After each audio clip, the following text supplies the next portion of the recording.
Algo está a punto de cambiar por completo el futuro de la costa oeste, la línea costera, la infraestructura, todo el mapa. Los científicos temen que no viene solo un gran terremoto, sino dos, uno provocado por el otro. Pocos lo tenían en el radar, pero nuevos estudios lo están cambiando todo. Durante décadas, todos trataron la falla de San Andrés y la zona de subducción de Cascadia como dos monstruos separados que simplemente vivían en el mismo vecindario. Eran poderosas e independientes, pero ahora se cree que estas dos fallas gigantes están vinculadas y que una podría arrastrar a la otra, causando una ruptura inmediata. Cascadia se mueve, San Andreas se mueve. Lágrimas de San Andreas, las de Cascadia y sus consecuencias son inquietantes. Científicos vieron que esto pasó 10 veces en los últimos 31.000 años. Terremoto, pausa, terremoto. Proviene de núcleos de sedimentos marinos, cápsulas del tiempo extraídas del fondo del océano. Los investigadores analizaron capas de sedimento y hallaron dobletes, capas de escombros creadas por dos terremotos masivos tan seguidos que el océano apenas pudo asentarse entre ellos. Ese descubrimiento nos lleva a la triple unión de Mendocino, el generador de problemas geológicos de la costa oeste. Es el lugar donde tres placas tectónicas chocan y se rozan entre sí como engranajes mal alineados. También es la zona donde la falla de San Andrés se encuentra con Cascadia, lo que la convierte en el lugar perfecto para que se formen estos dobles terremotos. Los cambios de tensión causados por una ruptura en una falla viajan directamente a través de esta unión y desestabilizan la otra. No pasa nada cuando esto le ocurre a un librero. Cuando mueves un libro, otros tres se mueven también. Pero cuando lo piensas como una costa con millones de personas, ciudades enteras, infraestructura importante, de inmediato se vuelve aterrador. Para mucha gente que vive en la costa oeste, la falla de San Andrés se siente como un problema de California y Cascadia como un problema de Oregón y Washington. Pero cuando entiendes que estas dos fallas pueden básicamente activarse una a la otra, deja de ser un problema local y se convierte en uno continental. Un megaterremoto en Cascadia por sí solo puede alcanzar una magnitud de 9.0 o más, abrir entre 600 y 700 millas del fondo marino, y enviar un tsunami rugiendo hacia la costa del Pacífico, y podría ser solo el primer sismo. Y luego, tal vez minutos después, la falla de San Andrés se activa en el norte de California. El temblor podría recorrer el estado como un cierre abriéndose en una chamarra, y si va en la otra dirección, podría ser igual de grave. Si la falla de San Andrés se rompe primero, el estrés resultante puede desestabilizar la zona de subducción de Cascadia. Podrías tener primero el terremoto en California, con edificios tambaleándose, carreteras partiéndose y fallas eléctricas, y luego, poco después, el océano se retira en Oregón o Washington e inicia la cuenta de 20 minutos para un tsunami. Es el tipo de reacción en cadena que no quieres ni siquiera en un videojuego, mucho menos en la vida real. Este descubrimiento también nos dice algo inquietante sobre el terremoto de 1700, el que envió un tsunami tan grande a través del Pacífico que llegó a Japón sin previo aviso. Los pescadores japoneses llamaron a esa ola el tsunami huérfano porque llegó sin que se sintiera ningún temblor. Solo siglos después, los científicos descubrieron que provenía del noroeste del Pacífico, pero hasta hace poco, nadie sabía que la falla de San Andrés también pudo haber sentido ese evento, e incluso pudo haberse deslizado o desestabilizado por eso. Así que toda la costa oeste pudo haberse movido al mismo tiempo. Y hemos llegado a la parte más aterradora. Todo esto no se trata de si va a pasar, sino estrictamente de cuándo.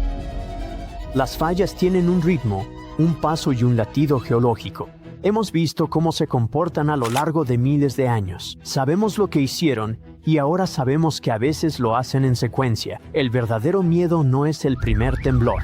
California ya espera uno grande. El verdadero miedo es el segundo temblor, el que llega antes de que hayas revisado a tu familia, antes de que los servicios de emergencia se reorganicen, antes de que regrese la luz y antes de que se asiente el polvo.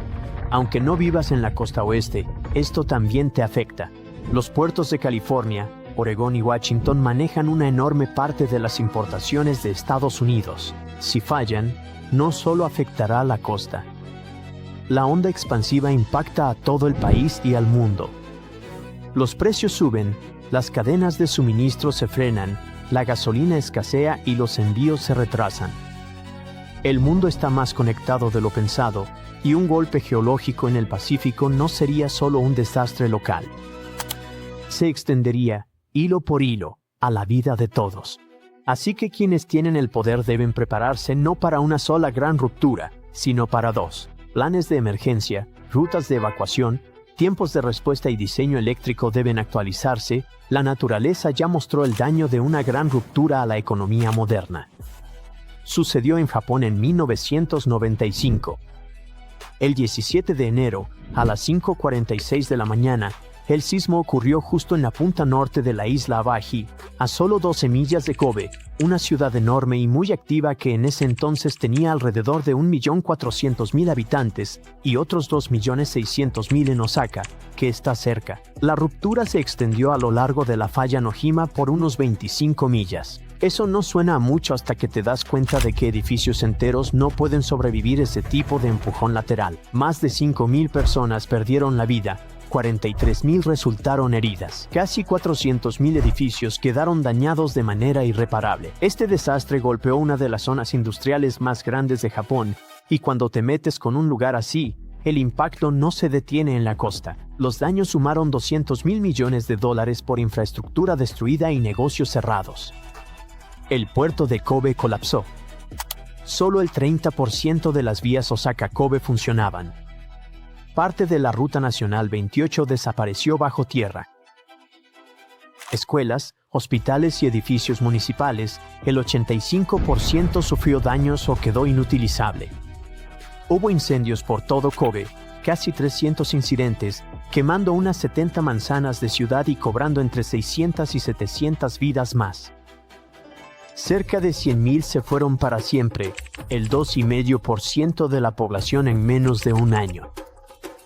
Y algo importante, fallaron tantos puentes que los ingenieros notaron que los diseños antiguos no soportaban movimientos laterales. Las casas con techos de teja, hechas para tifones, colapsaron porque el peso estaba muy arriba.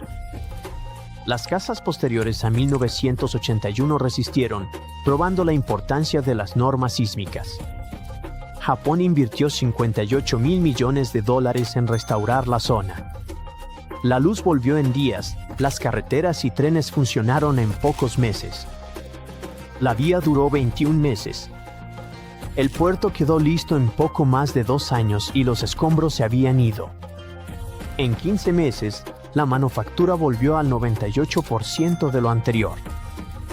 Las tiendas reabrieron. En 1999, la economía de Kobe alcanzó el 75 a 90% de niveles previos. Japón renovó su gestión de desastres, crearon el Consejo Central y mejoraron códigos de obra. Mejoraron todo, desde simulacros de emergencia hasta el diseño urbano resistente al fuego, y lanzaron el sistema de alerta temprana de terremotos que ahora le da a Japón esos valiosos segundos antes de que empiece a temblar, el mismo sistema que ha salvado incontables vidas desde 2007. Pero a pesar de todas estas mejoras, la región de Kansai sigue estando en una zona peligrosa. La falla Nojima, que rompió en 1995, aún pasa bajo ellos. Los sismos de Osaka en 2018 y Noto en 2024 recordaron que la amenaza sigue ahí, esperando su momento. Un futuro gran evento en ese sistema podría golpear aún más fuerte simplemente porque la región se ha vuelto más compleja, más interconectada y con mayor carga económica. Así que Kobe ni siquiera fue una ruptura doble de falla, pero aún así destruyó un importante centro industrial, remodeló la economía nacional y cambió para siempre las rutas de envío globales. Por eso, cuando los científicos empezaron a hablar de 2 fallas conjuntas activándose una tras otra en Cascadia y San Andrés, ni siquiera tienes que imaginarte las consecuencias. Ya tuvimos un adelanto en 1995. Saliste con tus amigos para cenar, dejas tu bebida en el mostrador y vas a ayudar a tu amigo a preparar algunos postres. Cuando regresas notas el líquido en tu taza. Está chapoteando y los cubitos de hielo parecen barcos en un mar embravecido. Ahora tú también lo sientes. En el techo, el candelabro se balancea como loco. Entonces escuchas a alguien gritar ¡Terremoto! La casa y todo lo que hay en ella se balancea hacia adelante y hacia atrás. Intentas correr para cubrirte, pero el temblor te mantiene atascado en el lugar, luchando por mantener el equilibrio. Los armarios parecen poseídos, y vasos y platos salen volando y se estrellan contra el suelo. Los estantes de libros se caen, y todo lo que cuelga de las paredes se balancea y se desmorona. Te agachas debajo de la mesa del comedor, tratando de no lastimarte con todos esos platos rotos. Sí, has pasado por terremotos antes, pero ninguno como este. Revisas tu teléfono, típico, sin señal. No puedes creer lo que está a punto de suceder. Los gritos se hacen más fuertes y de repente toda la casa se derrumba. El terremoto más grande jamás registrado ocurrió en Chile en 1960. El desastre llegó por la tarde, justo cuando todos estaban descansando. Para causar un daño grave que cambie la vida, debe tener una magnitud de alrededor de 7 en la escala de Richter. Este fue de 9,5. Esta parte de Chile se encuentra justo al lado del llamado Anillo de Fuego, el área volcánica sísmica más activa del mundo, a lo largo del borde del Pacífico. El temblor inicial duró alrededor de 10 minutos y después de 2 días, muchas réplicas aún eran lo suficientemente fuertes como para hacer estallar un volcán en el sur del país. Pero ahí no terminó. El terremoto desató una serie de maremotos en todo el Océano Pacífico. Algunos alcanzaron más de 25 metros de altura. Las olas y el terremoto fueron tan fuertes que incluso afectaron a Hawái, Japón y Filipinas. Causó alrededor de $500 millones de 1960 en daños. Muchos se quedaron sin hogar. Gran parte de la infraestructura también fue destruida. Los edificios hasta donde se alcanzaba la vista se derrumbaron y los escombros se amontonaron por todas partes. Los científicos estiman que este terremoto fue tan poderoso que desplazó el eje de la Tierra, haciendo que nuestros días sean de 1,6 microsegundos más cortos. Puede que no parezca mucho, pero piénsalo. Solo un desastre natural fue lo suficientemente fuerte como para hacer que el tiempo se moviera. Muchas de las ciudades costeras fueron arrasadas y las inundaciones se extendieron. La economía cayó en espiral. Según estudios, si este terremoto ocurriera hoy, causaría más de $20 mil millones en daños. Entonces, ¿qué pasaría si un terremoto del doble de esa magnitud golpeara sin previo aviso? Para empezar, probable que sientas los efectos aún más lejos. Los maremotos no solo golpearían las costas de Japón y Filipinas, sino que se trasladarían aún más a China, Corea, Vietnam e incluso Australia. Y esas olas serían significativamente más altas que 25 metros, quizá el doble. Eso es como 8 jirafas apiladas una encima de la otra surfeando en tu camino. Si vivieras en la costa, notarías las olas. Si ves que el agua retrocede y puedes observar prácticamente lo que todos los peces llaman hogar, sabrás que es hora de correr. Lo más probable es que se acerque un tsunami. Digamos que realmente sucede. Estás atrapado entre los escombros, sin saber qué está pasando. Logras liberarte y escapar al aire libre, y no estás solo, porque todas las casas del vecindario se han convertido en montones de ladrillos y escombros. Los puentes también se derrumbaron, dejando a la gente varada a ambos lados. Miras a tu alrededor, te quitas el polvo y te apresuras a buscar ayuda.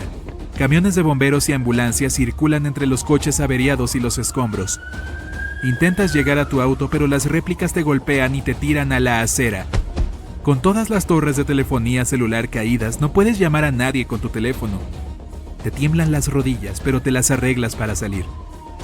Una vez que llegas a tu coche, lo ves aplastado bajo una roca, como una lata de refresco gigante. Continúas a pie y finalmente llegas al centro. Parece como si un gigante se hubiese enojado y derribado todos los edificios. Sigues adelante y tratas de ver si puedes encontrar ayuda. Sin previo aviso, tu teléfono vibra. Lo revisas y ves 1000 notificaciones sobre un terremoto de magnitud 20. Todavía estás temblando, pero eres solo tú. El suelo está quieto por ahora. Escuchas algo en la distancia, corriendo hacia ti. A tu derecha ves maremotos tan altos como edificios que se acercan. Aún en estado de shock, sin saber qué hacer, ahora recobras el sentido y corres. Ni siquiera sabes qué camino tomar. Hay un tsunami justo detrás de ti y frente a ti hay edificios derruidos y rocas y concreto aún cayendo por todas partes. Espera, hay un edificio que de alguna manera todavía está en pie. Necesitas subir a esa cosa. Llegas al ascensor, pero está atascado. No es sorprendente. Subes las escaleras lo más rápido que puedes, tropezándote con vidrios rotos y yeso, pero siempre logrando volver a pararte. Miras por una ventana y ves el agua. Está tan cerca. Estás casi en la cima. Unos cuantos metros más y... ¡Uy! El agua entra en el edificio y te arrastra hacia abajo al menos 2 pisos. Apenas puedes ver nada. Aún así, sabes que debes nadar, pero el agua sigue empujándote hacia abajo. Después de unos 30 segundos logras nadar hasta salir y continúas subiendo hasta la cima. Te arrastras hasta el último piso y te derrumbas en el techo. Estás a salvo, por ahora. El maremoto sigue siendo fuerte, abriéndose camino a través del devastado centro de la ciudad. Tu teléfono ahora está fuera de servicio y es inútil. Tienes una vista perfecta de 360 grados de tu ciudad, cubierta de agua y escombros. El suelo empieza a temblar de nuevo. Piensas en quedarte sentado hasta que todo esto termine, esperando un helicóptero de rescate. Pero luego una fuerte explosión que casi te rompe los tímpanos sacude el suelo aún más. A lo lejos, el humo se eleva y pronto cubre todo el cielo. La oscuridad esconde el sol de la mañana. Ahí es cuando puedes ver la lava disiparse en el aire y aterrizar cerca. Esta forma un río que fluye hacia la ciudad, cuadra por cuadra. Con tanto movimiento sísmico y la alta intensidad del terremoto, las placas tectónicas del mundo se han desplazado de modo que el magma se abre camino hacia la superficie de la Tierra. El vapor comienza a salir y entonces el calor te golpea. Ves que el magma cubre el suelo con una manta, devorando todos los coches a su paso. Lo peor es que el magma está derritiendo los cimientos de los edificios que lograron resistir el terremoto y el tsunami. Los edificios en la distancia ahora están hundiéndose y colapsando en la piscina de lava que ha reemplazado a tu ciudad. Uno a uno, todos descienden. Eso significa... ¡Oh! El edificio en el que estás parado también se tambalea. Está a punto de fallar. Ahí es cuando ves la luz. Miras hacia arriba y ves un helicóptero arriba en la distancia. Agitas los brazos, corres, saltas, cualquier cosa para llamar la atención. Y funciona. El helicóptero hace algunos círculos y finalmente te lanzan una escalera de cuerda. A medida que te levantan en el helicóptero, observas bien el mundo debajo de ti mientras se mueve como fideos en un colador. Aterrizas a unas pocas millas y un médico te trata de inmediato en un centro de triaje de emergencia. Fuiste uno de los afortunados. Un año después, el agua del tsunami ha retrocedido. La lava que fluía hacia el interior se ha enfriado, pero todo ese magma cambió permanentemente el suelo debajo de él, y toda la ciudad desapareció. El desastre arrojó a todo el país a una pesadilla financiera que durará décadas. Se necesitan meses para inspeccionar la ciudad, asegurándose de que no haya cables eléctricos peligrosos o tuberías de gas rotas en ninguna parte. Están reconstruyendo tu ciudad más al interior de donde estaba la antigua. En otras ciudades reconstruyen directamente sobre las ruinas. En otros, simplemente deciden trasladar a todos a una ciudad cercana. Sabemos más sobre el espacio que sobre el océano. Sabemos más sobre el océano que sobre el núcleo de la Tierra. Pero, ¿cómo estudiamos algo que está a más de 1.600 kilómetros bajo nuestros pies? Curiosamente, hay que volar al espacio. Gracias a satélites que orbitan el planeta, los científicos han descubierto algo extraño en el corazón del planeta. Las noticias sobre señales misteriosas del espacio ya casi no sorprenden a nadie. Pero, ¿qué tal esto? Detectamos señales extrañas provenientes de lo profundo de nuestro propio hogar. Antes de hablar de esas señales, debemos entender por qué es tan importante estudiar lo que hay dentro del planeta. ¿Cómo nos afecta el núcleo? Nuestras vidas dependen de él de varias formas cruciales. Primero, el núcleo juega un papel fundamental en la gravedad. No flotamos hacia el espacio porque una enorme masa esférica de metal fundido nos mantiene en la superficie. Segundo, genera el campo magnético de la Tierra. La radiación cósmica peligrosa y el viento solar que podrían arrasar con todo son bloqueados gracias al campo magnético del planeta. Y tercero, los procesos internos de la Tierra influyen en los terremotos y las erupciones volcánicas. Cualquier alteración en el núcleo y el manto puede cambiar la vida en el planeta. Y recientemente, los científicos registraron algo inusual proveniente de allá abajo. A principios de este siglo, Estados Unidos y Alemania lanzaron una misión llamada GRACE, el experimento de recuperación de gravedad y clima. Al principio, Este proyecto usó 2 satélites para rastrear cómo se movía el agua alrededor del planeta y cómo se derretían los glaciares. Pero los satélites también podían medir el campo gravitacional de la Tierra. Si la gravedad era ligeramente más fuerte o débil en algunas regiones, uno de los satélites era atraído hacia ese punto y el otro medía el cambio en la distancia.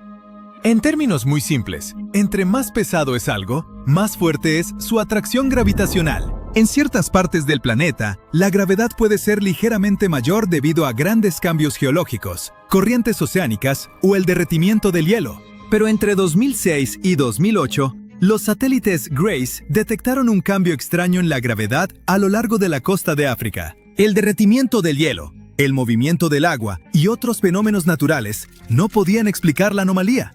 Nadie sabía qué era en ese momento. Pero años después, los científicos sugirieron que el origen de esta señal venía del núcleo de la Tierra. Los investigadores notaron que algunos minerales, como la perovskita, pueden sufrir una transición de fase cuando se exponen a enorme presión y calor extremo. Y hay muchas perovskitas en las capas superiores del manto. Cuando la estructura interna de este mineral se reconfigura, se vuelve más denso y desplaza las rocas circundantes. En lo profundo del subsuelo, esta parte sólida más dura mueve la roca fundida más blanda. Estos movimientos alcanzan el núcleo externo fundido y lo deforman ligeramente. Esta deformación dentro del núcleo altera el flujo de hierro fundido, y esta corriente profunda de metal líquido afecta directamente el campo magnético de la Tierra. Por eso los satélites registraron esas fluctuaciones. Entonces, ¿cómo nos afecta todo esto? Lanzamos satélites, usamos brújulas, dependemos del GPS. Todo esto funciona solo porque la gravedad y el campo magnético son estables, y ambos dependen del núcleo. Por eso es tan importante estudiar el corazón de la Tierra. Y para hacerlo, no necesitamos excavar miles de kilómetros. Los movimientos en la superficie pueden revelar lo que pasa adentro. Estudiar vibraciones en la corteza, registrar cambios gravitacionales, calcular, modelar y formar hipótesis. Todo suena un poco aburrido. ¿Hay otra forma de descubrir qué pasa allá abajo? Enviamos las Voyager al espacio, y algunas ya salieron del sistema solar. Descendemos a las profundidades de la fosa de las Marianas en batiscafos. Entonces, ¿cuál es el problema con perforar un pozo profundo en la corteza terrestre? La humanidad tiene algo de experiencia con esto. En los años 70, geólogos soviéticos comenzaron a perforar el pozo superprofundo de Kola. Se convirtió y sigue siendo el pozo artificial más profundo jamás creado. Su profundidad alcanza 12 kilómetros, más profundo que la fosa de las Marianas y más alto que el monte Everest. Han pasado más de 50 años y la humanidad no ha ido más profundo que 12 kilómetros. ¿Y sabes dónde comienza el núcleo de la Tierra? A unos 2.900 kilómetros de profundidad. Eso es casi 7 veces más lejos que la distancia a la Estación Espacial Internacional. Para llegar al núcleo, tendríamos que perforar un agujero 230 veces más profundo que el de Kola. Pero ese proyecto se cerró en 1992 y el pozo fue sellado en 2005. ¿Qué nos impidió cavar más profundo? Primero, la densidad de la roca. En las primeras etapas, el taladro cortaba fácilmente el granito, pero a unos 7 kilómetros de profundidad, la roca se volvió mucho más dura. El taladro se rompió varias veces. Los trabajadores tuvieron que cambiar la dirección de perforación para pasar por capas más blandas. Al final, la forma del pozo parecía una serie de luces colgando de un árbol de Navidad. Otro problema fue el calor. Entre más profundo iban los ingenieros, más caliente se ponía. Los científicos esperaban que, pasando los 3 kilómetros de profundidad, la temperatura sería de unos 100 grados centígrados. En realidad, entre más trabajaban, peor se ponía. Al final llegó a 180 grados centígrados. El lugar más caliente de la Tierra es el desierto de Sonora, a lo largo de la frontera entre México y Estados Unidos. Las temperaturas ahí pueden alcanzar los 80 grados centígrados. Eso es la mitad del calor que hay dentro de ese aterrador pozo. Y los desafíos no pararon ahí. A una profundidad de unos 4.500 metros, la roca se volvió porosa. El calor extremo le dio una extraña plasticidad. En lugar de piedra sólida, el taladro tenía que cortar algo más parecido a material ablandado y caliente que era casi imposible de perforar. Además, la estabilidad del pozo se volvió un peligro. A tales profundidades, las paredes podían colapsar en cualquier momento. Para perforar más profundo, la humanidad necesitaría tecnología completamente nueva. Un taladro capaz de trabajar a 260 grados centígrados. Esa es la temperatura que los científicos esperan en el manto superior, ubicado justo debajo de la corteza. Y para llegar ahí, tendríamos que perforar 40 kilómetros hacia abajo, casi 3 veces más profundo que el pozo de Kola. Hay muchos rumores sobre lo que supuestamente descubrieron los ingenieros en ese agujero. La afirmación más popular es que escucharon los gritos de miles de personas atrapadas en el ardiente infierno. Otras historias farsas afirman que los trabajadores enloquecieron después de ver algo horrible en el fondo, y por eso se detuvo el proyecto. Pero si ignoramos estos mitos, ¿qué encontraron realmente los científicos? Aprendieron que el modelo existente de temperatura del interior de la Tierra estaba equivocado. Hacía mucho más calor ahí abajo de lo esperado. Los geólogos pensaban que encontrarían la llamada discontinuidad de Conrad, una transición del granito al basalto. No encontraron tal límite. El verdadero descubrimiento fue un líquido a profundidades increíbles. Los científicos encontraron grietas llenas de agua salada. Esto cambió nuestra comprensión de la corteza. La gente creía que era completamente sólida, pero ahora parece llena de fracturas y canales por donde el agua puede moverse. ¿De dónde vino? Los geólogos piensan que el fluido fue exprimido de las rocas por la enorme presión, como se exprime el agua de una esponja. Pero el descubrimiento más asombroso fue vida. A unos 7 kilómetros de profundidad, los ingenieros encontraron fósiles antiguos de organismos marinos unicelulares. Tenían casi 2.000 millones de años y habían sobrevivido a calor y presión extremos. Imaginemos que un día realmente llegamos al manto. ¿Qué nos daría eso? ¿Qué esperaríamos ver? Finalmente entenderíamos cómo se formó la Tierra hace miles de millones de años, cómo se desarrollaron el núcleo, el manto y la corteza, y cómo funciona la tectónica de placas. Sabríamos cómo las placas empujan y jalan unas contra otras. Obtendríamos una comprensión más profunda de los terremotos. Los investigadores también esperan encontrar extremófilos. Son organismos primitivos que pueden soportar calor y presión extremos. Si descubrimos vida cerca del manto, o incluso dentro de él, los científicos la estudiarán de cerca e intentarán entender cómo logra sobrevivir bajo condiciones tan brutales. Si aprendemos qué mantiene viva la vida en el ambiente más hostil bajo nuestros pies, podríamos aprender a proteger la vida en otros lugares extremos, desde las profundidades del océano hasta planetas distantes. Estudiar el corazón de nuestro planeta podría revelar tecnologías que apenas podemos imaginar hoy. Nuestro futuro podría depender de los misterios ocultos bajo nuestro propio mundo. ¿Puedes levantar una camioneta con tus manos? Me imagino que no. Pero permíteme presentarte al forzudo original de la naturaleza, el océano, que lanzó rocas de 700 toneladas como si fueran guijarros durante un megatsunami que golpeó a África hace miles de años. No fue solo un mal día en la playa.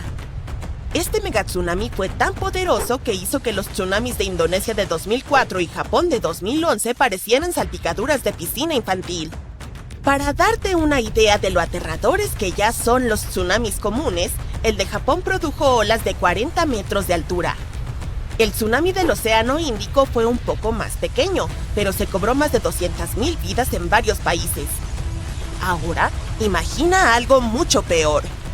Durante mucho tiempo, los científicos pensaron que olas tan grandes eran solo ciencia ficción. Pero luego encontraron estas enormes rocas, gigantes pedazos de piedra arrojados lejos hacia el interior, e hicieron los cálculos. Resulta que solo unas olas de alrededor de 250 metros de altura podrían haber llevado a cabo ese tipo de vandalismo rocoso. ¿Y el culpable? Un volcán que se desmoronó al caer al océano y desencadenó uno de los tsunamis más poderosos que la Tierra haya visto. Por lo general, se culpa a los terremotos submarinos por los tsunamis. Son causados por las placas tectónicas y sus constantes colisiones. Pero, ¿y los volcanes? También tienen potencial para generar tsunamis. En 1883, por ejemplo, un volcán de Indonesia llamado Krakatoa estuvo erupcionando durante 6 meses sin parar hasta que explotó y se escuchó hasta en Australia. Esto desencadenó muchos tsunamis, algunos de casi 30 metros de altura. Si Sin embargo, eso fue como meter un dedo del pie en el agua en comparación con el gran chapuzón del megatsunami. En tiempos antiguos, el volcán que se desmoronó durante el megatsunami era enorme y no solo se desmoronó. Perdió un pedazo que tenía 10 veces el tamaño del monte Everest. 10 montes Everest. Era como si la Tierra quisiera ver qué sucedía si arrojáramos una montaña al océano solo por diversión. Era tan inmenso que cuando todo el lado del volcán cayó de golpe en el Atlántico, formó olas que podrían cubrir 3 veces la Estatua de la Libertad. También destruyó una isla a más de 50 kilómetros de distancia. El volcán detrás de esta escena digna de una película de Michael Bay se llamaba Fogo, ubicado, como no podía ser de otra manera, en la isla de Fogo. Esta isla es básicamente un único volcán que emergió del mar gracias a un punto caliente de magma, un lugar en el océano donde una gran cantidad de magma escapa y entra en erupción, como un volcán submarino. Con el tiempo, este magma se enfrió y se apiló como panqueques hasta que, ¡voilá! Tras 7 grandes erupciones, la isla salió del océano como si estuviera jugando al escondite. ¡Sorpresa! ¡Es un volcán! Pero la dramática entrada de Fogo también era una bomba de tiempo. Verás, cuanto más crece un volcán, más pesa, y si no hay suficiente magma dentro de él para sostenerlo, todo puede colapsar. A veces no hace falta mucho. Un pequeño terremoto, algo de erosión o simplemente una base inestable hecha de sedimento blando puede desencadenar un colapso. Es como un tipo muy alto tratando de mantener el equilibrio sobre un montón de canicas. Fogo tenía todos los ingredientes de la mala suerte. Demasiado alto, demasiado pesado y construido sobre un suelo blando. Y se pone peor. A medida que el volcán se hace más pesado, comienza a aplastar el magma que está debajo. Esa lava no puede subir, así que se cuece allí abajo, espesándose lentamente como una sopa que se deja en una hornilla demasiado tiempo. Los gases se acumulan, la presión aumenta y en algún momento, ¡boom! Es la versión volcánica de comer demasiados burritos y luego intentar contener un estornudo. Esta presión tan potente y el desequilibrio pueden desencadenar lo que se llama un colapso lateral, que en términos científicos significa, ¡ups!, la mitad del volcán acaba de caer al océano. Eso fue lo que sucedió con Fogo. La mayoría de las islas volcánicas que se formaron de esta manera han desaparecido, pero Fogo está muy viva y activa. De hecho, su última erupción fue en 2014, y considerando que estalla cada 20 años, será mejor no viajar a la isla Fogo alrededor del 2034. Durante mucho tiempo, los científicos creyeron que solo las grandes y voluminosas islas volcánicas podían colapsar de esta manera. Pero nuevas investigaciones indican que incluso las más pequeñas y delgadas, como los Danny DeVito del mundo insular, tampoco están a salvo. El asunto es que las pequeñas islas volcánicas solo parecen estables por su escasa masa. Es como si Danny DeVito y Arnold Schwarzenegger se resbalaran en el hielo. La caída de Arnie podría causar más caos, pero Danny podría salir volando. Y esos pequeños colapsos importan. Pensemos en Santa María, una pequeña isla que es unas 170 veces más pequeña que Hawái. Ha colapsado múltiples veces, no porque quisiera, sino porque básicamente está sobre migas húmedas. Su fundamento es sedimento marino suelto y, para empeorar las cosas, está justo al lado de la falla de las Azores Orientales, donde 3 placas tectónicas se encuentran para sus enfrentamientos diarios. Esta falla es responsable de muchos terremotos e incluso de algunos tsunamis que ocurrieron en Lisboa en el pasado, así que puedes imaginar lo que es vivir justo encima de ella. Cada vez que el volcán de Santa María entra en erupción y crece, también se hunde. Pero cuando una porción se derrumba, vuelve a salir a flote como una boya. Esta montaña submarina que se convierte en isla y luego vuelve a montaña submarina es como una montaña rusa que aparece y desaparece en el océano, como un submarino jugando al escondite. Y con cada aparición viene la posibilidad de un tsunami. Otro volcán con problemas de confianza es el Pacaya, ubicado en Guatemala. Entre 2011 y 2013, los científicos observaron movimientos extraños en el suelo, pequeños desplazamientos que sugerían que algo debajo se estaba inquietando. En efecto, en 2014, el Pacaya hizo erupción. Afortunadamente no colapsó, pero ese riesgo aún persiste, en especial si el magma queda atrapado como sucedió con Fogo. Las consecuencias podrían ser explosivas, literalmente. De hecho, hace unos 1000 años, el Pacaya tuvo un colapso que envió avalanchas de escombros a 25 kilómetros de distancia. Desde entonces, se ha reconstruido como un fénix ardiente, pero podría desmoronarse de nuevo. Por eso, los vulcanólogos se obsesionan con las más pequeñas oscilaciones. No es paranoia si la montaña realmente podría caer. Bien, tal vez estés pensando. De acuerdo, pero eso fue en el pasado. Seguramente ese tipo de colapso de megatsunami no puede volver a ocurrir, ¿verdad? Pues bienvenido al siglo XXI.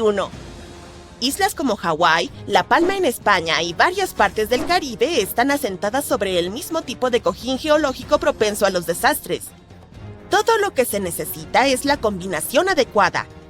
Cimientos sueltos, pendientes empinadas, tal vez algo de magma atrapado y ¡boom! Colapso del flanco. De hecho, ya ha sucedido recientemente. En 2018, Anak Krakatau, el volcán hijo del célebre Krakatoa, perdió una gran parte durante una erupción. Causó un tsunami, aunque fue más incómodo que devastador. Como un volcán que perdió sus pantalones en el escenario. Vergonzoso, pero superable.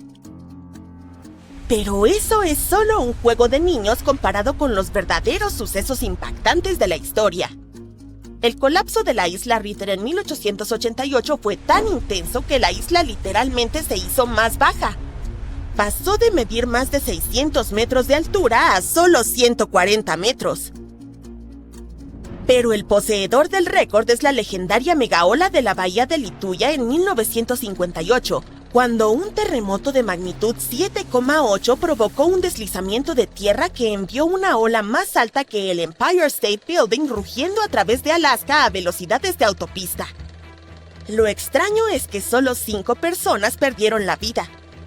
Sin embargo, por otro lado, la senda de destrucción que dejó atrás... Te frotas los ojos mientras intentas comprender lo que estás viendo. Unos agujeros circulares y perfectos en el fondo del mar, cerca de la costa Big Sur en California.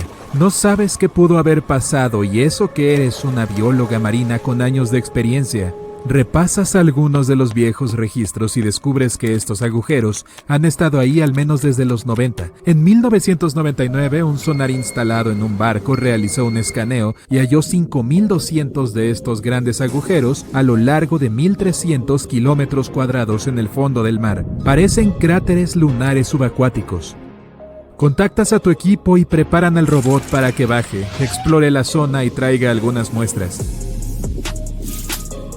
Tú y todos los demás conducen hacia la costa y suben a un bote. Desde ahí controlas el robot con tu joystick. Tu compañero mete el robot al agua y ven cómo se hunde. Todo parece normal cerca de la superficie, pero en cuanto el robot desciende, los agujeros comienzan a aparecer. Varios botes pasan junto a ustedes, lo que te hace perder el equilibrio y la concentración. El robot enciende su linterna para que puedas ver mejor, pero a medida que sigue descendiendo, la resolución se vuelve menos limpia. Ya casi llega al fondo. Los agujeros son lisos y tienen formas circulares casi perfectas. Algunos de los agujeros que eran visibles en la lectura del sonar miden más de 9 metros de ancho y 4,5 metros de profundidad. Les muestras las imágenes al resto de tus compañeros y los dejas boquiabiertos. El robot sigue nadando y hallando agujeros por todas partes. Muchos de ellos son demasiado pequeños como para que el escáner los registre desde arriba. Estas microdepresiones son empinadas y tienen algo así como colas que se dirigen en ciertas direcciones. Es posible que las corrientes submarinas hayan jugado un papel en su forma. No importa hacia dónde nade el robot, hay agujeros por todas partes. Tras un par de horas, el robot regresa al bote con muestras. Las llevan al laboratorio para estudiarlas.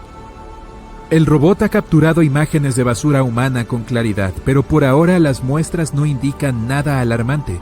A pesar de que un tercio de los agujeros están llenos de basura, no hay nada que explique cómo se formaron. Ya es tarde.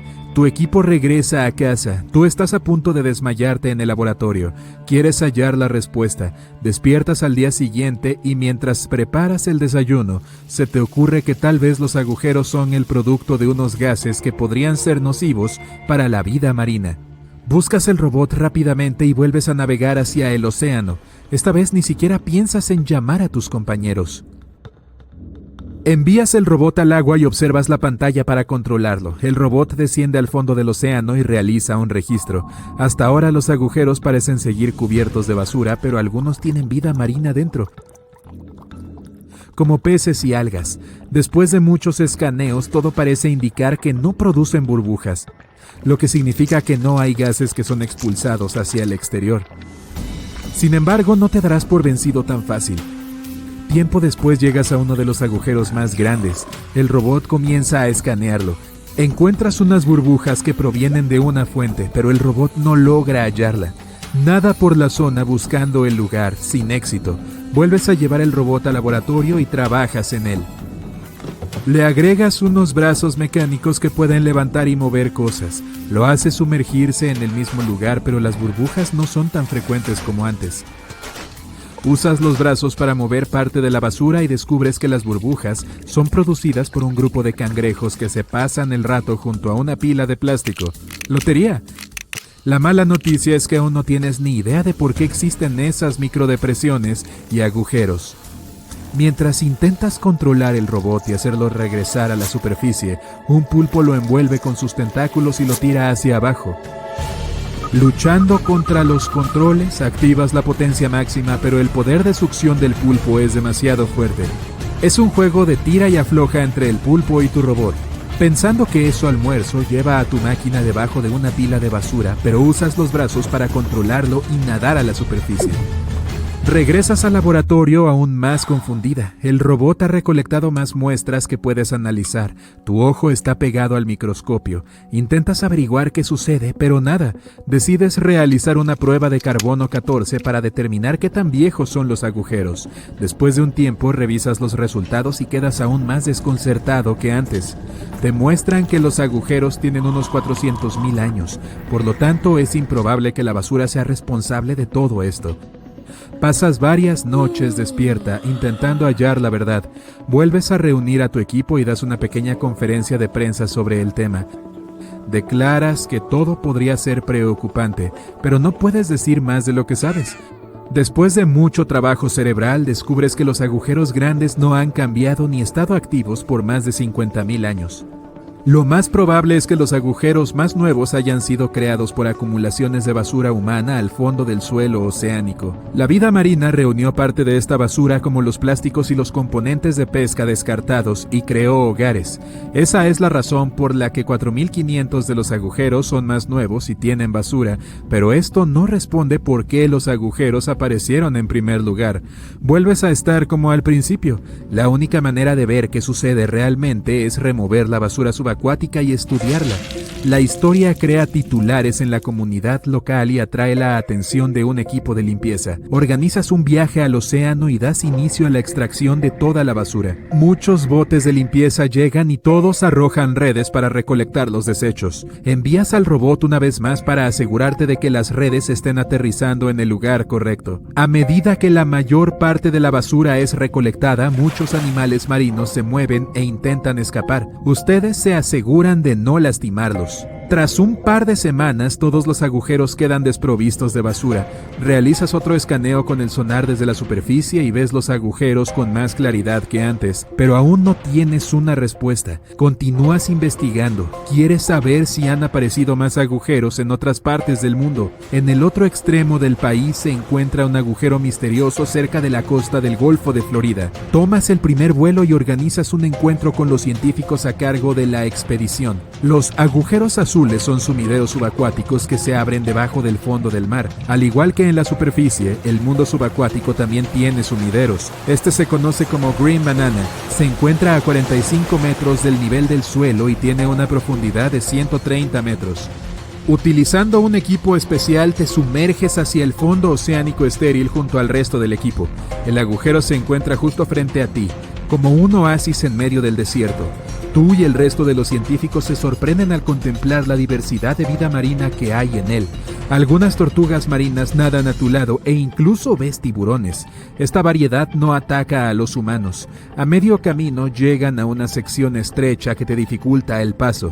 Todos tienen mucho cuidado. Hay corales, esponjas y moluscos en cada esquina. Reúnes algunas muestras y regresas al laboratorio.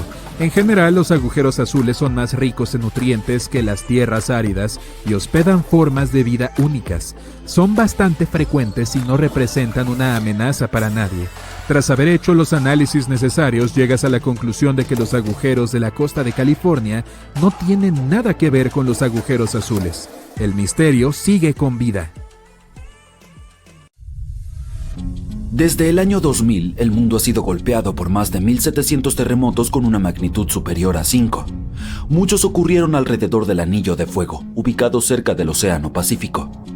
En América del Norte, la mayor amenaza es la falla de San Andrés, que puede provocar un terremoto de una magnitud mayor que cualquier otro y se ha ganado el escalofriante apodo de El Grande.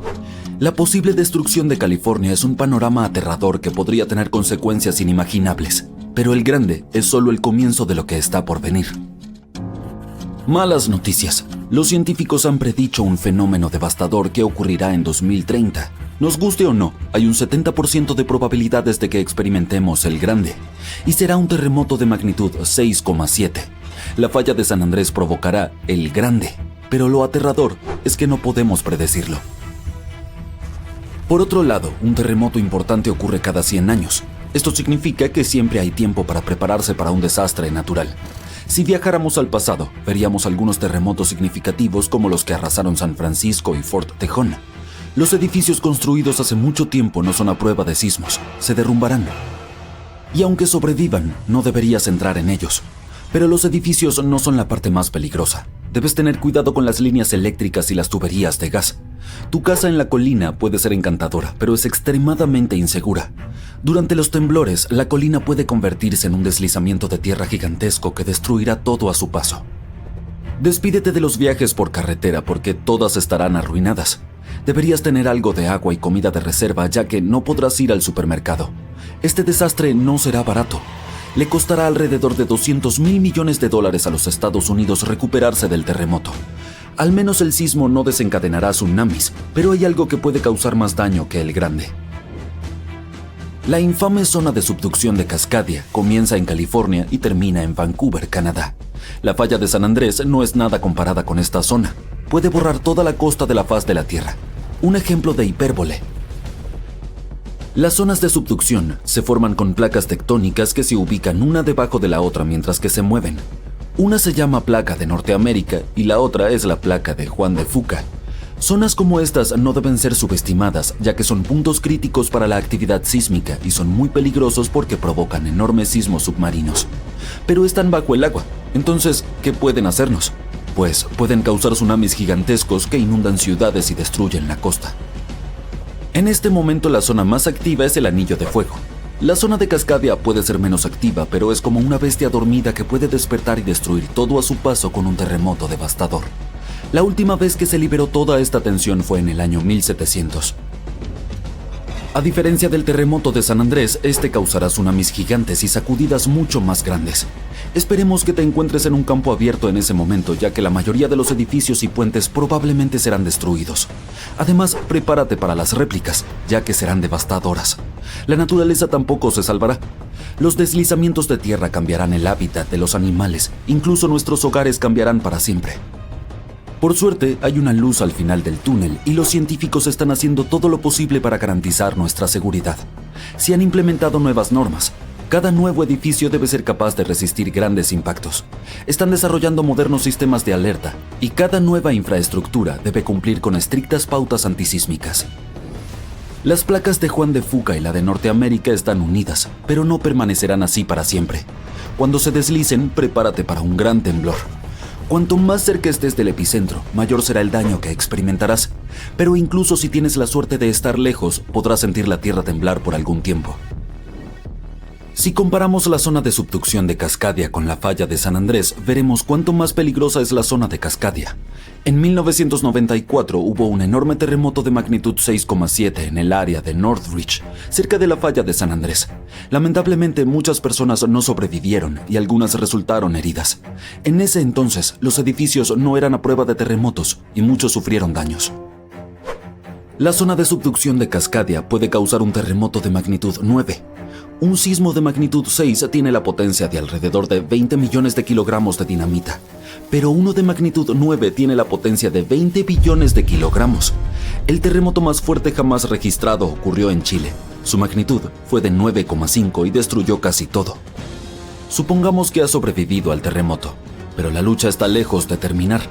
Poco después, un tsunami poderoso golpeará con olas que podrían alcanzar hasta 30 metros en algunas zonas. Eso es muy distinto al terremoto en Sudamérica, que no puede producir olas significativas. Dile adiós a tu hermoso jardín, ya que el agua salada destruirá árboles y plantas y alterará el entorno por un cierto periodo de tiempo. Lo único positivo será que no necesitarás decoraciones de Halloween, porque todos esos árboles secos parecerán un bosque fantasma. La combinación de olas, terremotos y el gran tamaño de la zona hará que este desastre natural sea mucho más peligroso que cualquiera causado por la falla de San Andrés o el Grande. Un terremoto similar a este ocurrió hace unos 300 años. Muchos más se han registrado en los últimos 3.500 años, lo que demuestra que ocurren cada 400 a 600 años. Así que técnicamente tenemos entre 100 y 300 años antes de que ocurra el próximo. Todavía no tenemos idea de cómo funciona exactamente la zona de subducción de Cascadia, ya que la descubrimos en 1970. Esta zona es sumamente aterradora porque puede causar grandes terremotos. Se encontró por accidente cuando los investigadores estudiaban el Anillo de Fuego. Querían saber si esta región había causado problemas en los últimos años, y la prueba estaba bajo sus narices. En Washington hay un bosque del horror donde no ha crecido nada durante años. Cuando los investigadores analizaron el suelo, encontraron una cantidad enorme de sal. Juntando las piezas, concluyeron que un tsunami enorme había sido la razón. Los expertos aún no sabían cuándo fue destruido el bosque. Sin embargo, afortunadamente, Japón mantenía registro de un terremoto gigantesco que tuvo un efecto similar. Fue el que ocurrió en el año 1700. Existe una posibilidad de 1 en 3 de que el próximo ocurra en 2050. Debes saber cómo sobrevivir a los terremotos canadienses y salir ileso, así que escucha con atención. Aquellos que viven en esta zona tienen casi nula experiencia con terremotos así. Sobrevivir al temblor es fácil, pero lo verdaderamente peligroso es el tsunami que viene después. Luego del temblor, busca el terreno más alto y dirígete hacia allí. Solo lleva lo esencial, como comida y agua. Sí, deja tu colección de tarjetas de béisbol en casa. Después del primer golpe, no intentes bajar. Los sismólogos dicen que muy probablemente habrá unas cuantas olas más, y lo han demostrado. El 22 de mayo de 1960, el sismólogo Jerry Easton y 4 amigos fueron a Hawái para presenciar un tsunami esperado que ocurriría alrededor de la medianoche. Instalaron su equipo en el puente Wailuku, con una ruta de escape planificada. Este puente había sido destruido en el tsunami anterior, pero el nuevo era mucho más alto y mejor. Después de la medianoche, el agua estaba a 1,20 metros sobre el nivel promedio. La segunda ola golpeó media hora después de la medianoche y el agua subió otros 2,70 metros para la 1 de la mañana. Luego, el agua comenzó a descender y bajó 2,10 metros. Pero el horror estaba lejos de terminar. Después, vieron una ola que medía alrededor de 6 metros de altura. Esto nos demuestra que los tsunamis son impredecibles y que debemos escuchar a los expertos para mantenernos a salvo. Si todos los volcanes de la Tierra entraran en erupción al mismo tiempo, tendríamos alrededor de 1500 de estas formaciones estallando de una vez. Por lo general, solo entre 10 y 20 volcanes están activos por día, pero ¿cómo se vería el mundo si todos explotaran al mismo tiempo? Los geólogos piensan que no sería nada bonito. Aunque solo los volcanes terrestres entraran en erupción juntos, eso desencadenaría una reacción en cadena mucho peor que cualquier cosa que hayamos visto antes. Los dos grandes problemas serían las cenizas y los gases volcánicos. Mientras que las explosiones y la lava serían dañinas para las personas cercanas, el verdadero peligro reside en lo que sucede después. Una capa gruesa de ceniza cubriría el planeta, bloqueando completamente la luz solar. Sin la luz solar no hay fotosíntesis, lo que significa que los cultivos desaparecerían y las temperaturas bajarían considerablemente. y toda esta nube de ceniza podría permanecer en la atmósfera durante 10 años. Además de la ceniza, también hay que preocuparse por la lluvia ácida. Los gases volcánicos como el ácido clorhídrico y el dióxido de azufre se mezclarían con la atmósfera y caerían de nuevo como lluvia ácida. Este tipo de clima dañaría las aguas subterráneas y las superficies oceánicas. Aunque los humanos encontraran una manera de sobrevivir hasta este punto, no tendríamos corales ni otras criaturas marinas a nuestro alrededor.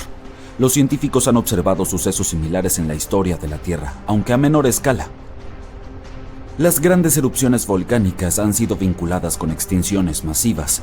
Cuando el monte Pinatubo entró en erupción en 1991, enfrió partes del mundo durante 2 años. Pero el dióxido de carbono adicional de estas erupciones también podría calentar el planeta de la misma manera en que encendemos la estufa para darle una capa crujiente a nuestra comida. Los geólogos también mencionaron que hay evidencia en la atmósfera de que fenómenos semejantes tal vez ocurrieron en el pasado distante. Durante el período Cretácico, los niveles de dióxido de carbono eran mucho más altos que hoy en día, lo que impedía que la vida marina prosperara. ¿Quiénes sobrevivieron a todo esto? Probablemente solo algunos extremófilos, esos organismos que prosperan en condiciones extremas como fuentes termales o respiraderos submarinos profundos. En cuanto a los humanos, podríamos mantenernos a salvo en búnkeres subterráneos hasta que las cosas mejoren, o construir múltiples estaciones espaciales para albergarnos a todos. Las posibilidades de que todos los volcanes hagan erupción al mismo tiempo, sin embargo, son muy escasas. Eso se debe a que no hay una fuente gigante que suministre calor a todos los volcanes de la Tierra. Cada una de estas aberturas tiene su propio depósito de magma, excepto en algunos casos en los que comparten el suministro. Por ejemplo, en 1912, Nova Rupta, en Alaska, hizo erupción junto con otro volcán porque compartían magma. Los científicos también han encontrado evidencia de magma oculto bajo áreas volcánicas como debajo de la zona de Taupo, en Nueva Zelanda. Este magma puede extenderse horizontalmente largas distancias, pero sigue siendo una característica local. Incluso si consideramos todo el magma bajo Taupo como un sistema, no está conectado con otras áreas volcánicas como Indonesia o Filipinas. Debido a que la gran mayoría están aislados, los volcanes no pueden sincronizarse para erupcionar al mismo tiempo.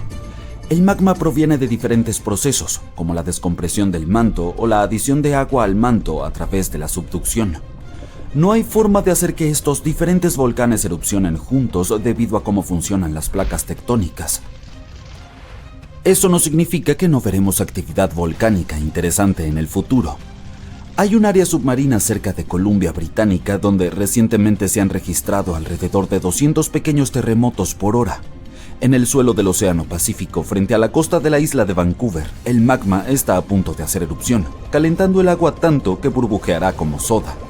Sin embargo, es probable que este hecho pase inadvertido para cualquiera que no sea científico. La primera erupción tal vez ocurrirá a unos 5 kilómetros debajo de la superficie del océano. Los científicos explicaron que estos terremotos varían desde magnitudes negativas hasta 4,1, lo que significa que solo sentirían cualquier temblor quienes estén cerca. Esta actividad poco común nos brinda una oportunidad especial para estudiar cómo se comporta la corteza terrestre. Se estima que el magma debajo del fondo del océano alcanza casi 800 grados centígrados, pero se enfriará rápidamente al entrar en erupción y al contacto con el agua. Esta roca líquida se solidificará al entrar en contacto con el fondo marino y se volverá negra rápidamente.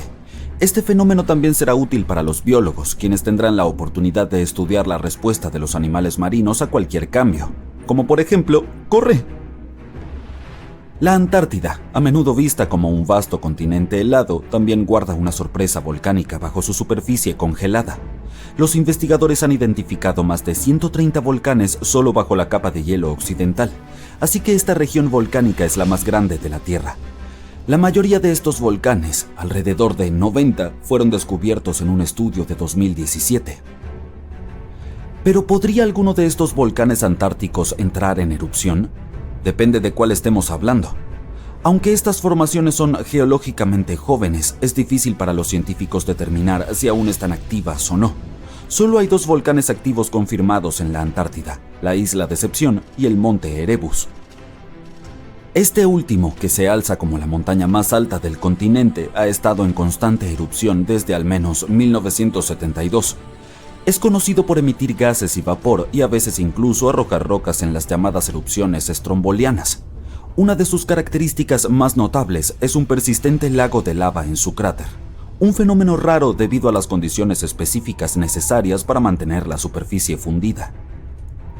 Por ejemplo, está alimentado por un suministro constante de magma desde lo más profundo del manto terrestre. Este flujo continuo de roca fundida proporciona el material para que exista el lago de lava. También cuenta con temperaturas ambientales bajas. A pesar de su ubicación en la Antártida, el Erebus tiene temperaturas relativamente agradables en su cima debido al calor generado por la actividad volcánica. Esto permite que el lago de lava permanezca líquido en lugar de congelarse. La isla Decepción, una isla volcánica activa, entró en erupción por última vez en los años 70. Aunque no muestra signos de una erupción inminente, se está monitoreando de cerca por cualquier actividad preocupante. Además de estos dos volcanes confirmados como activos, la Antártida está salpicada de fumarolas, aberturas en la corteza terrestre que liberan gases y vapores. A veces estas fumarolas pueden crear torres de hielo que alcanzan alturas de 3 metros. En lo que deberíamos enfocarnos es en los supervolcanes. Son los que tienen el potencial de producir las erupciones más potentes y destructivas. A diferencia de los típicos que tienen un solo conducto, los supervolcanes tienen una vasta cámara de magma debajo de la superficie que abarca decenas o incluso cientos de kilómetros de diámetro. Sus erupciones pueden tener efectos catastróficos en el área circundante e incluso afectar los patrones climáticos globales debido a las cantidades de ceniza y gases que liberan en la atmósfera. Un famoso supervolcán es el de Yellowstone, que algunos dicen que se está preparando para otra erupción. Tiene la capacidad de desatar una erupción colosal que expulsaría más de 1000 kilómetros cúbicos de material. Pero aunque nos gustaría predecir su comportamiento, los volcanes no siguen un calendario. Por el contrario, las erupciones ocurren cuando hay suficiente magma debajo de la superficie. También debe haber bastante presión para que el magma viaje hacia arriba. Y hasta donde podemos medir, estas condiciones no se cumplen en la actualidad en Yellowstone. Claro, muchos volcanes operan en un patrón cíclico, pero eso no significa que Yellowstone esté atrasado.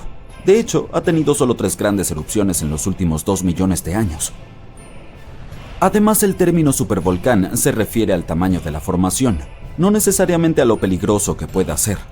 La monitorización de Yellowstone es exhaustiva. Se rastrea la sismicidad, la deformación del suelo, las emisiones térmicas, los gases, la química del agua y los cambios en la superficie.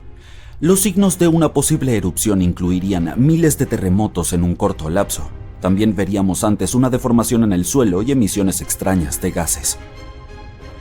Por estable que parezca por ahora, las consecuencias de una gran erupción serían desastrosas. La dispersión de cenizas podría cubrir un radio de 800 kilómetros y alterarían la agricultura del Medio Oeste y obstruirían las vías fluviales. Los techos salen volando como si fueran de papel. Enormes árboles son arrancados del suelo.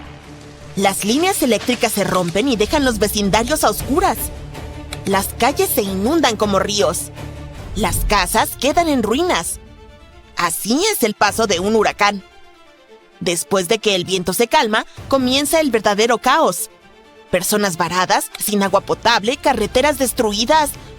Las tormentas han estado creciendo desde hace unos 5.700 años. Y lo más aterrador es que en los últimos 20 años ha habido un gran aumento. Pero empecemos desde el principio. Este es Belice, un pequeño país situado en la costa noreste de América Central. Y este es el Gran Agujero Azul, un enorme y profundo sumidero submarino de unos 125 metros de profundidad y a unos 800 kilómetros de la costa de Belice. Se formó hace 10.000 años, cuando los niveles del mar subieron después de la última era de hielo. Un equipo de científicos llegó a Centroamérica para estudiar el lodo de las profundidades del Gran Agujero Azul. Extrajeron una larga muestra de sedimento, que básicamente son capas de material que se han asentado con el tiempo. Te podrías preguntar, ¿cómo están conectadas las tormentas tropicales con este sedimento? Veamos.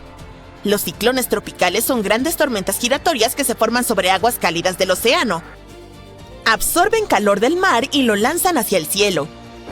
Y sí, pueden ser muy destructivos, con vientos superfuertes, lluvias intensas e inundaciones por grandes olas.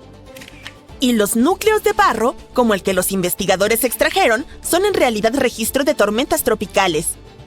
La muestra que tomaron medía 30 metros de largo, lo que la convirtió en la más larga encontrada en esa área. Así es como funciona. Cada año, 2 capas delgadas de sedimento se asientan en el agujero cuando el clima está tranquilo. Pero cuando llega una gran tormenta, deja atrás una capa diferente y más desordenada. Entonces, al observar estas capas, los científicos pueden determinar cuántas tormentas afectaron ese lugar en los últimos 5.700 años. Es como contar los anillos de los árboles. De todos modos, lo que encontraron fue bastante inesperado. Resultó que los ciclones tropicales se han vuelto cada vez más comunes. El investigador principal dijo que en los últimos 6.000 años, generalmente había entre 4 y 16 tormentas tropicales o huracanes cada 100 años. Pero solo en los últimos 20 años encontraron señales de 9 tormentas en esa misma pequeña área. Eso es mucho más de lo habitual y muestra cuánto están cambiando las cosas. Los científicos creen que hay 2 razones principales por las cuales las tormentas tropicales han estado ocurriendo con más frecuencia. Una razón tiene que ver con algo llamado la Zona de Convergencia Intertropical, o ZCIT. Es una zona cerca del Ecuador donde los vientos del norte y el sur se juntan. Ese lugar tiene baja presión atmosférica, mucha humedad y un montón de tormentas eléctricas. Justo encima de ella está la parte del Océano Atlántico donde nacen la mayoría de los huracanes. Incluso tiene un nombre oficial: la Región Principal de Desarrollo de Huracanes. Normalmente, la Zona de Convergencia Intertropical, ZCIT, se mueve hacia el norte en verano y hacia el sur en invierno debido a los cambios en las temperaturas del océano. Sin embargo, en los últimos miles de años se ha ido desplazando, lentamente, cada vez más hacia el sur. Por eso, el área donde suelen formarse las tormentas también se ha movido hacia el sur. Esto significa que las tormentas ahora se están formando y dirigiéndose hacia partes más bajas del Atlántico que antes. La segunda razón del reciente aumento en las tormentas son las crecientes temperaturas oceánicas. La Tierra se ha calentado y el océano también. Y los océanos cálidos facilitan la formación de tormentas más poderosas. Este aumento probablemente significa que esta parte del mundo podría ver muchas más tormentas grandes en el futuro. Si las cosas siguen como van, los científicos piensan que el Caribe podría ser golpeado por hasta 45 tormentas tropicales y huracanes para finales de este siglo. Eso es mucho más de lo que el mundo ha pasado durante los últimos 5.700 años. Hay demasiados cambios que influyen en la situación, que crean las condiciones perfectas para que se formen más tormentas y se vuelvan realmente intensas, y muy rápido. Pero si piensas que las tormentas se están volviendo más intensas solo sobre el océano, déjame hablarte del continente. Un montón de tormentas realmente peligrosas, incluyendo tornados, tormentas de polvo e incendios forestales, atravesaron varios estados del medio oeste y del sur de los Estados Unidos en marzo de 2025.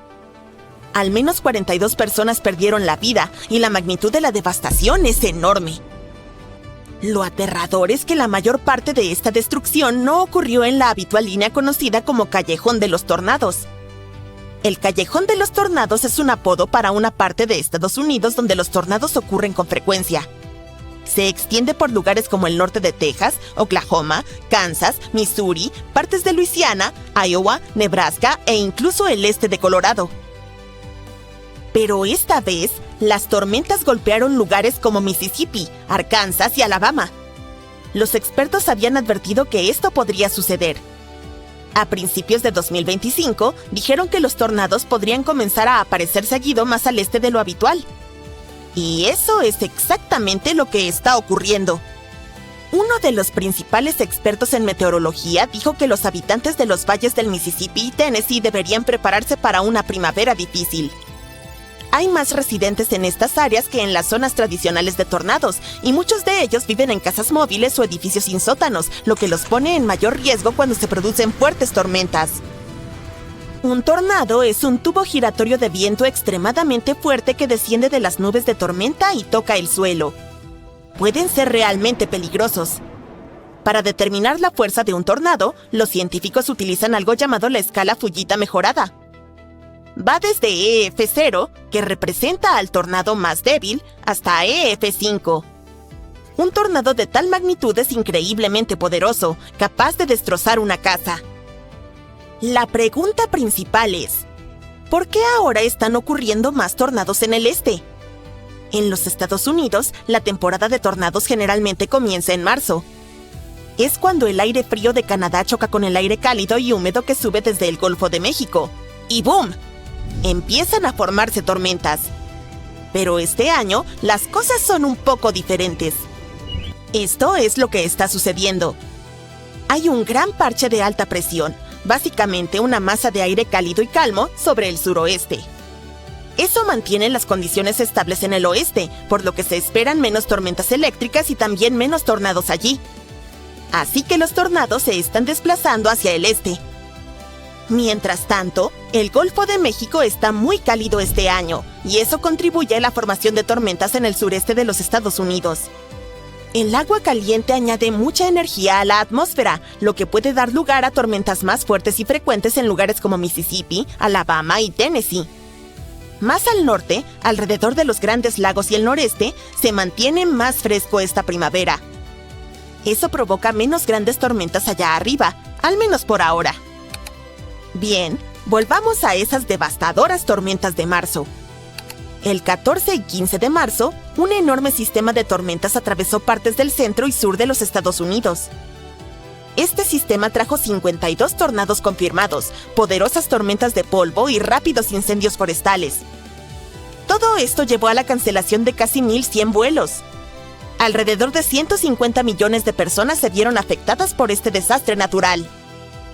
2 tornados realmente fuertes, clasificados como EF4, azotaron Arkansas. El daño fue increíble. Uno de esos tornados, que golpeó una ciudad llamada Díaz, tuvo vientos de hasta 300 kilómetros por hora. Para compararlo, la velocidad promedio de un coche de Fórmula 1 es de entre 210 y 250 kilómetros por hora. Fue la primera vez en más de 25 años que Arkansas fue golpeado por 2 EF4 el mismo día. Los expertos también registraron ráfagas de viento desplazándose a una velocidad de más de 130 kilómetros por hora en las llanuras del sur. En Texas, las tormentas de polvo provocaron accidentes automovilísticos mortales. Incendios forestales avivados por los fuertes vientos arrasaron partes de Texas y Oklahoma. Solo Oklahoma tuvo más de 130 incendios. Entonces, ¿qué sigue? Los expertos creen... Hora de una prueba sorpresa. ¿Cuál es el río más fuerte del mundo? ¿El Amazonas? Suposición de principiante. El río más poderoso no se encuentra en la Tierra, está bajo el agua y se llama Corriente Circumpolar Antártica, o CCA para los amigos. Esta bestia fluye con una fuerza 100 veces más fuerte que el río Amazonas y podría alimentar más de 100.000 plantas hidroeléctricas. Esa es suficiente electricidad para iluminar continentes enteros, pero este gigante submarino no solo muestra su fuerza por diversión, es el máximo multitareas del planeta. La CCA es el termostato de la Tierra, aspiradora de carbono, estabilizador climático y autopista oceánica, todo en uno. Pero aquí viene la parte no tan divertida. Los científicos han detectado una señal de alerta seria. La corriente circumpolar antártica se está desacelerando. Y no solo un poco, estamos hablando de hasta un 20% más débil para el 2050. Si esta tendencia continúa, enfrentaremos un caos climático que podría hacer que tu peor lunes parezca un día en el spa. Así que tal vez sea momento de preocuparse un poco. Bien, entonces, ¿qué es la CCA de todos modos? Para aprender más sobre ella debemos sumergirnos profundo en el océano, figurativamente. La corriente circumpolar antártica es la única corriente oceánica que fluye alrededor del planeta, rodeando el frío continente de la Antártida como un cinturón de agua. A diferencia de otras corrientes que se ven interrumpidas por continentes, esta tiene una pista despejada, nada más que océano abierto, por lo que fluye sin interrupciones a través del pasaje de Drake entre Sudamérica y la Antártida. Mueve la asombrosa cantidad de 178 millones de metros cúbicos de agua por un segundo. Es tanta agua que no encontraremos nada con qué compararlo, lo sentimos. La CCA es impulsada por feroces vientos del oeste que se mueven hacia el este para conectar los océanos Atlántico, Pacífico e Índico en una supercorriente continua. Además, se sumerge hasta profundidades abisales donde conecta aguas superficiales, intermedias y profundas en una gigantesca batidora de energía oceánica.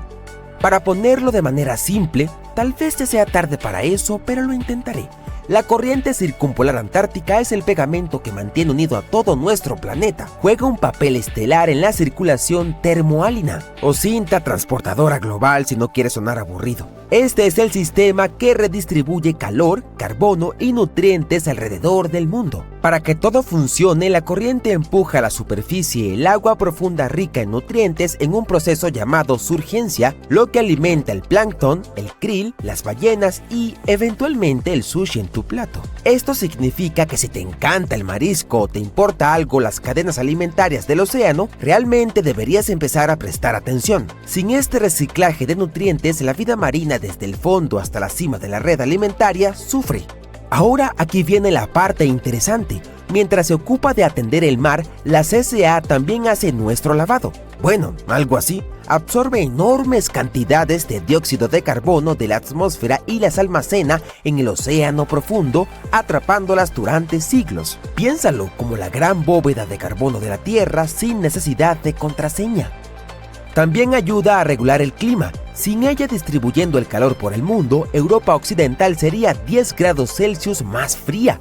Eso significa que París se sentiría como Siberia y los londinenses tendrían que cambiar sus paraguas por raquetas de nieve. La corriente ayuda a mantener el equilibrio de temperatura entre los hemisferios, lo que estabiliza los patrones de viento, la precipitación y las temperaturas oceánicas en todo el mundo. Incluso podrían cambiar los patrones de huracanes porque las superficies oceánicas cálidas son un componente clave para la formación de ciclones. Interferir con las corrientes podría desencadenar tormentas más fuertes y extrañas. Entonces, ¿por qué se está desacelerando? Bueno, por supuesto, la respuesta es los humanos. ¿Conoces esos casquetes polares que se están derritiendo? Bueno, en la Antártida, donde vive nuestra amiga, la CCA, hay tanto hielo que si todo se derritiera, el océano subiría más de 61 metros. Eso es más alto que el castillo de Cenicienta. Lo que es peor, el 60% de toda el agua dulce del mundo está congelada en ese hielo. Aunque ya es aterrador que se derrita tanta agua, lo realmente problemático es la frescura del agua. Verás, la corriente circumpolar antártica, ACC por sus siglas en inglés, depende de que el agua fría y salada del océano austral sea densa y pesada para que pueda hundirse, lo cual ayuda a impulsar la corriente hacia adelante con una reacción en cadena. Pero cuando el agua dulce de los glaciares que se derriten se vierte en el océano, diluye la salinidad. Eso hace que el agua sea menos densa, por lo que deja de hundirse adecuadamente. Sin ese mecanismo de hundimiento y drenaje, la CCA no puede mantener su flujo poderoso. Es como intentar vaciar un inodoro sin gravedad. Al continuar esto, el agua dulce fluye hacia el norte, lo que altera la estructura de densidad del océano y contrarresta los efectos del calentamiento oceánico que normalmente aceleraría la corriente. En cambio, la CCA se desacelera. Una CCA más débil significa menos surgencia, por lo que menos nutrientes llegan a la superficie. Esto podría devastar los ecosistemas marinos antárticos. Además de reducir la biodiversidad, provocar el colapso de pesquerías y amenazar especies como pingüinos, ballenas y krill. También abre la puerta en la Antártida a especies invasoras como el sargazo gigante del sur que podrían desestabilizar por completo las cadenas alimentarias. El krill por sí solo es la principal fuente de alimento para ballenas, focas, pingüinos y peces, por lo que cuando las poblaciones de krill colapsan, todo el sistema comienza a tambalearse como un castillo de naipes en un huracán. Y luego está el círculo vicioso del infierno. A medida que la CCA se debilita, más agua cálida puede colarse hacia el sur, llegando a la Antártida y derritiendo el hielo aún más rápido. Ese derretimiento liberará más agua dulce en el océano, lo que debilitará aún más la corriente, lo que derretirá más hielo. Ya te haces una idea. Es un ciclo vicioso. Peor aún, las aguas cálidas bajo las plataformas de hielo pueden hacer que se rompan desde abajo, lo que significa que el derretimiento se acelera incluso cuando las temperaturas superficiales parecen estables. A nivel mundial, los efectos se propagarían de manera extensa. Los monzones en la India podrían volverse erráticos, la lluvia en el Amazonas podría disminuir y la agricultura desde África hasta Asia podría sufrir. Los niveles del mar a lo largo de la costa este de América del Norte podrían aumentar y los patrones climáticos globales podrían volverse confusos. Incluso la capacidad del océano austral para sostener pesquerías comerciales, como la lucrativa industria del salmón de Chile, podría disminuir si los nutrientes no llegan a la superficie. Y no olvidemos, sin una CCA fuerte, la capacidad del océano para absorber carbono y el exceso de calor disminuye drásticamente. Eso significa que más dióxido de carbono y calor permanecerán en la atmósfera, lo que empeorará nuestras condiciones de vida. Es como apagar el aire acondicionado de la Tierra mientras subes la calefacción y además quemas la despensa mientras lo haces. Por supuesto, esta no es la primera vez que las corrientes oceánicas tienen problemas. Antes de que los humanos comenzaran a calentar el planeta, la Tierra experimentó una profunda helada llamada la Pequeña Edad de Hielo. Y no se trataba solo de inviernos más fríos. Este capítulo gélido puede haber comenzado cuando las corrientes oceánicas en el Atlántico Norte empezaron a comportarse de manera extraña. Y no fue hace tanto tiempo. La Pequeña Edad de Hielo tuvo su apogeo en 1850, literalmente ayer. Los científicos creen que el derretimiento de los glaciares y las masivas exportaciones de hielo marino del Ártico inundaron el océano con agua dulce. Esa agua dulce alteró la salinidad y densidad habituales del océano, lo que debilitó potentes sistemas como la AMOC, abreviatura de la circulación de vuelco meridional del Atlántico. Es un trabalenguas. Es otra pieza crucial del rompecabezas de la cinta transportadora global.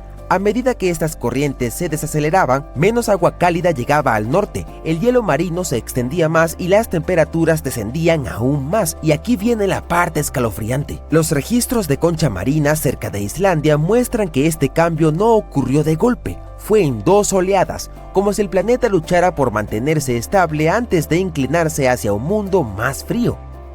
Y como la AMOC también forma parte del complejo sistema del soporte vital del planeta Tierra, todo está conectado. Ambos sistemas están influenciados por la temperatura, la salinidad y el hundimiento de agua fría.